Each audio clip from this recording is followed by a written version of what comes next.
C'est une question qui turlupine l'humanité depuis la Grèce antique et qui semble toujours autant tarauder l'homme moderne. Qui précède qui? La poule ou l'œuf? L'œuf ou la poule? Si l'on aborde cette question de façon littérale, celle-ci ne semble pourtant pas si compliquée. Les animaux pondeurs, ovipares, existaient bien avant que les poules n'apparaissent, et donc techniquement, l'œuf précède la poule. Mais cette question, qu'il conviendrait donc de reformuler par l'œuf ou l'œuf de poule, se concentre davantage sur le caractère cyclique de la prétendue causalité de cette relation, et donc en d'autres termes, si la première poule est le résultat d'un œuf, de quoi ce premier œuf est-il le résultat? D'une autre poule probablement, me direz-vous, qui elle-même fut vraisemblablement le produit d'un œuf. Mais alors donc, qui précède qui? D'un côté on a l'équipe poule, et les recherches en la matière suggèrent que la protéine essentielle dans le processus de formation d'un œuf de poule, la protéine OV17, n'est présente que dans les ovaires de poule, faute de quoi la coquille du dit œuf ne peut se former. Et donc sans avoir recours à une poule, il n'est techniquement pas possible d'obtenir un œuf de poule. Mais toute cette analyse dépend étroitement, évidemment, de la nature et donc de la définition que l'on veut bien attribuer à un œuf de poule. Et donc, formulé différemment, un œuf de poule est-il un œuf pondu par une poule, ou s'agit-il seulement plutôt d'un œuf contenant une poule? De toute évidence, cette même poule, équipée des précieuses protéines OV17, donc précitées, n'a pas pu sortir de nulle part. Autrement dit, si un éléphant par exemple pouvait pondre un œuf qu'un lion devait couver, serions-nous en présence d'un œuf d'éléphant ou d'un œuf de lion? Ce qui nous amène donc maintenant à considérer l'autre facette de cette épineuse question telle qu'elle est perçue par l'équipe œuf. Au cours de la reproduction, deux organismes échangent leurs informations génétiques à l'aide de leurs ADN, mais la réplique de cet ADN n'est jamais complètement identique, et produit donc souvent des changements minimes dans l'organisme ainsi généré. Ces légères mutations d'ADN, réitérées sur des milliers de générations, donnent naissance à de nouvelles espèces.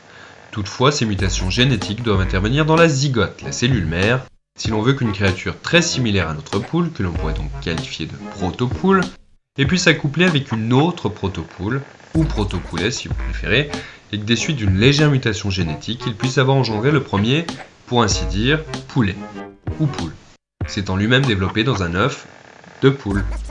Et donc l'œuf vient avant la poule.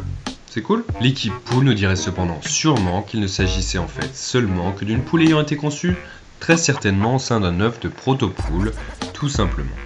Pourtant la mutation, quelle qu'elle soit, ne peut jamais par elle-même constituer une nouvelle espèce. Bien que nous les humains ayons cette fâcheuse tendance à vouloir classifier chaque créature dans des groupes et catégories différentes, tout cela est basé sur l'état du monde tel qu'il est à présent, et non sur celui qu'il a pu être il y a des millions d'années. Le processus de l'évolution est tellement graduel qu'il est peu probable que la naissance d'une poule, engendrée par une protopoule, puisse avoir été considérée à l'époque comme une nouvelle espèce en soi. De la même façon, si vous voulez, que les chiens descendent des loups. Quand les humains ont commencé à interagir avec les loups pour les domestiquer, il n'y a certainement pas eu de moment précis, particulier, où un loup a donné naissance à un chien. Disons plutôt que certains aspects, traits de caractère, ont été déclenchés par une sélection que l'on pourrait qualifier de culturelle, plus ou moins consciente, qui favorisera par exemple les interactions avec des loups moins effrayés par les hommes, ou moins agressifs, et le tout sur des générations et des générations, qui à force d'itération et de réitération ont fini par engendrer de grandes disparités, aussi bien génétiques, physiologiques que comportementales. Enfin c'est bien beau tout ça, mais ça ne nous dit pas grand chose.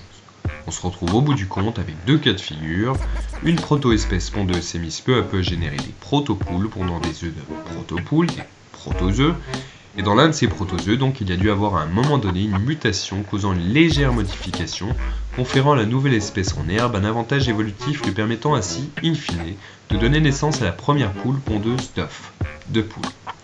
Et dans ce cas, c'est donc la poule qui prévaut, techniquement. Ou bien, autre scénario, nous sommes face à un cas de protopoule qui aurait donné naissance à une poule à l'intérieur de ce qu'on pourrait qualifier d'œuf, de poule, et dans ce cas donc, c'est l'œuf qui prime.